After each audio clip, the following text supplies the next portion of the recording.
عاشورہ یعنی 10 محرم الحرام کو واقع ہونے والے 9 اہم واقعات۔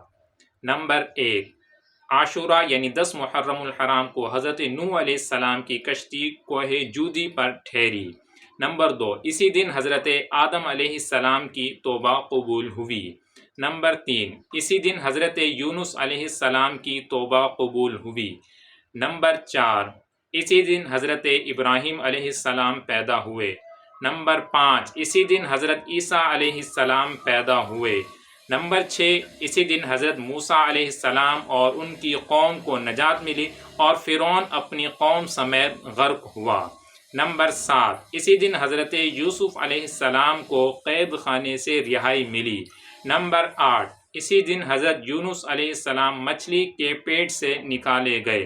نمبر 9، سیدنا امام حسین رضی اللہ تعالی عنہ کو مع شہزادگان اور رفقا 3 دن بھوکا پیاسا رکھنے کے بعد اسی دن یعنی عاشورہ کے دن 10 محرم الحرام کو روز دشت کربلا میں نہایت بے رحمی کے ساتھ شہید کر دیا گیا۔